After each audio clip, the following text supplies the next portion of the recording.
வேல் முருகனுக்கு அரோகரா, வீரவேல் முருகனுக்கு அரோகரா, ஞானவேல் முருகனுக்கு அரோகரா, கந்தனுக்கு அரோகரா, வேலனுக்கு அரோகரா, சுப்பிரமணிய சுவாமிக்கு அரோகரா, ஆறுபடை வீரனுக்கு அரோகரா. ஃப்ரெண்ட்ஸ், வீடியோ கொடுக்க லேட் ஆயிடுச்சு. முருகர் திருக்கல்யாணத்தை அன்று பார்த்தீங்கன்னா சஷ்டி விரதம் நிறைவாக பூஜை எப்படி இருந்ததுதாங்க இந்த வீடியோவில் பார்க்க போகிறோம். வீடியோ ஸ்கிப் பண்ணாமல் லாஸ்ட் எண்டு வரைக்கும் பாருங்கள். அன்னைக்கு திருக்கல்யாணத்து அன்னைக்கு சஷ்டி விரதம் நிறைவாக பூஜைக்கு நெய்வேதியெலாம் பார்த்தீங்கன்னா சாப்பாடு, சாம்பார், வடை, பாயாசம், காராமணி சுண்டல், வெண்டைக்காய் பொரியல், அப்புறம் பார்த்திங்கன்னா சக்கரை பொங்கல், தயிர் சாதம் எல்லாமே நெய்வேத்தியமாக பண்ணியிருந்தேங்க. இங்கே திருக்கல்யாணம் வந்து பார்த்திங்கன்னா நைட்டு 9 தாங்க இங்கே திருக்கல்யாணம் நடக்கும். ஆனால் நான் பார்த்திங்கன்னா மார்னிங் பார்த்திங்கன்னா 8 வீட்டில் வந்து படையல் போட்டு பூஜைலாம் பண்ணி முடிச்சிட்டேன். பசங்களுக்கு ஸ்கூலுன்றதுனால அவங்களாம் சஷ்டிக்கு விரதம் இருந்தாங்க. அதனால் பார்த்திங்கன்னா அவங்களுக்கு காலையிலே வீட்டில் பூஜை பண்ணிவிட்டு படையல் போட்டு அவங்கள ஒரு இது நிறைவு பண்ணியாச்சு. ஆனால் நான் என்னோடய வீட்டுக்காரரும் பார்த்திங்கன்னா மறுநாள் திருக்கல்யாணம் முடிஞ்ச பிறகுதாங்க ஒரு பொழுது அன்றைக்கி நைட்டு தான் விட்டுட்டோம். நைவேத்தியமெல்லாம் செஞ்சு வச்சுட்டு அதுக்கப்புறம் பார்த்திங்கன்னா முருகருக்கு வந்து பார்த்திங்கன்னா அபிஷேகம் பண்ணியிருந்தேன். பால், தயிர், மஞ்சள் அபிஷேகம்லாம் பண்ணி முருகருக்கு அலங்காரம்லாம் பண்ணியிருந்தேங்க. முருகருக்கு நீங்கள் யாரெல்லாம் சஷ்டி விரதம் இருந்தீங்க, விரதத்தை எப்படி முடிச்சிங்கன்னு சொல்லி எல்லோரும் எனக்கு கமெண்ட் பண்ணுங்கள். நிறைய பேர் நிறைய டவுட்ஸ்லாம் கேட்டிருந்தீங்க. அவங்களுக்கு எல்லாருக்குமே நான் பதிலும் நான் சொல்லியிருந்தேன். அதேமாரி முருகன் பெருமானை ரொம்ப மன நிறைவாக சஷ்டிக்கு விரதம் இருந்த எல்லாரோடைய வேண்டுதலும் நிறைவேறணும்னு சொல்லி நானும் முருகப்பெருமான்கிட்ட மனதார வேண்டிக்கிறேங்க. முருகருக்கு அபிஷேகம்லாம் பண்ணி முடிச்சுட்டு அதுக்கப்புறம் அவரை அலங்காரம்லாம் பண்ணி முடித்து பூஜை பண்ணுறதுக்கும் ஸ்டார்ட் பண்ணிட்டேன். திருக்கல்யாணத்து அன்றும் பார்த்திங்கன்னா 6 நெய் தீபம் சக்கோணத்தில் நெய் தீபம் போட்டிருந்தேன். சென்டரில் பார்த்திங்கன்னா ஓம் தீபமும் போட்டுருந்தேங்க.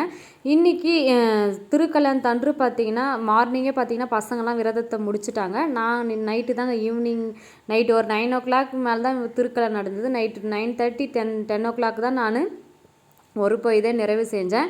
அதுக்கப்புறம் பார்த்திங்கன்னா வீட்டில் வந்து பார்த்திங்கன்னா கந்த சஷ்டி கவசம் வேல்மாரெல்லாம் படிச்சுட்டு அன்றைக்கி நைட்டு திருக்கல்யாணத்துக்கு நான் கோவிலுக்கு போக கொஞ்சம் லேட் ஆகிடுச்சு. லேட் ஆனதுனால லாஸ்ட் இயர் பார்த்திங்கன்னா சீக்கிரமாகவே போய் உக்காந்து வெயிட் பண்ணி பார்த்துருந்தேன். இந்த டைம் கொஞ்சம் லேட் ஆனதுனால சரியான ரஷ்ஷு, கூட்டம் ரொம்ப ரஷ்ஷுங்க. பார்க்குறதுக்கு அவ்வளோவும் திருக்கல்யாணத்தை பார்க்குறதுக்காக நிறைய ஜனங்க வந்திருந்தாங்க.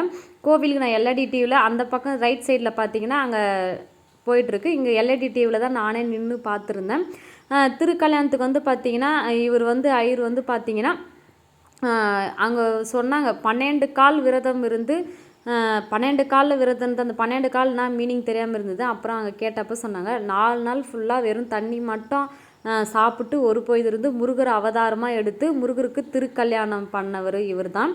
அது எவ்வளோ பெரிய ஒரு பாக்கியம் இல்லைங்க. அதுக்கப்புறம் பார்த்திங்கன்னா முருகருக்கு வந்து பார்த்திங்கன்னா திருக்கல்யாணத்துக்கு நம்ம முருகர் ரொம்பவே தயாராக ஆகிட்டார். ஏன்னா வள்ளி தெய்வானை கயிற்றுல தாலி கட்டுறதுக்கு ரொம்ப தயாராக இருந்து அந்த ஒரு திருக்கல்யாணம் பார்க்கும்போது அவ்வளோ ஒரு சந்தோஷங்க. அதுக்கப்புறம் முருகருக்கு ரொம்பவும் அவருடைய திருக்கல்யாணத்தை பார்த்து ரொம்ப சந்தோஷமாக இருந்ததுங்க. எங்களுக்கு உண்மையிலே அந்த விரதம் இருக்கிறோம் நம்ம அப்படி அந்த ஒரு டயர்டு எதுவுமே தெரியாமல் அவ்வளோ ஒரு சந்தோஷம். நம்ம முருகருடைய திருக்கல்யாணத்தை நம்ம பார்க்குறோம் அப்படின்னு சொல்லி அவ்வளோ ஒரு மனசில் சந்தோஷமும் ஒரு மகிழ்ச்சியாகவும் இருந்தது. முருகருக்கு வள்ளி தேவானைக்கு திருக்கல்யாணம்லாம் முடிஞ்ச பிறகு அதுக்கப்புறமா முருகருக்கு மொய் போடுறவங்க மொய் போடணும்னு சொல்லி எல்லோரும் வந்து கேட்டு வாங்கிட்டு வந்தாங்க. நம்ம முருகருடைய திருக்கல்யாணத்துக்கு நம்ம மொய் போடாமல் இருப்போமா, அதனால முருகருக்கும் மொய்யெல்லாம் போட்டு விட்டுட்டு அதுக்கப்புறம் முருகரை தரிசனம்லாம் பண்ணிவிட்டு திருக்கல்யாணம்லாம் முடிஞ்ச பிறகு ஆரத்திலாம் எடுத்தாங்க. அதெல்லாம் முடிஞ்சுட்டு அதுக்கப்புறமா நான் முருகருக்கு போயிட்டு கோவிலையும் போயிட்டு முருகரை தரிசனம் பண்ணிவிட்டு அதுக்கப்புறம் வீட்டுக்கு வந்தேங்க. திருக்கல்யாணம் பார்த்து முடிச்சுட்டு அதுக்கப்புறம் வீட்டுக்கு வந்து நான் விரதத்தை நிறைவு பண்ணேன். ஒரு பொழுது விட்டு முருகருக்கு வீட்லேயும் பூஜை பண்ணி அதுக்கப்புறம் காலையில் படைச்சிருந்த அந்த படையில் நைட்டு 10 தாங்க ஒரு பொழுது விட்டேன். மறுநாள் பார்த்திங்கன்னா நம்ம அன்றைக்கி ஃப்ரைடேன்றதுனால அன்றைக்கி கலசெல்லாம் நான் கலைக்கலை. அன்றைக்கி நகர்த்தி மட்டும் விட்டுட்டேன் கலசத்தை. மறுநாள் சாட்டர்டே தாங்க நான் கலசத்தெல்லாம் நிறைவாக கலைக்கிறதுக்கு முருகர்கிட்ட என்னுடைய வேண்டுதல் நிறைவேறணும்னு சொல்லி அவர்கிட்ட மனதார நான் வேண்டிக்கிட்டு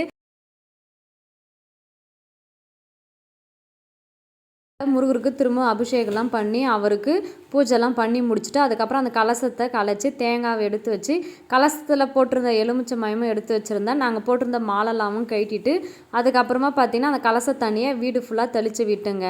உங்களுக்கு சஷ்டி விரதம் நீங்கள் எப்படி முடிச்சிங்க, எப்படி நிறைவே பண்ணீங்கன்னு சொல்லி எனக்கு கமெண்ட் பண்ணுங்கள். வெற்றிவேல் முருகனுக்கு அரோகரா.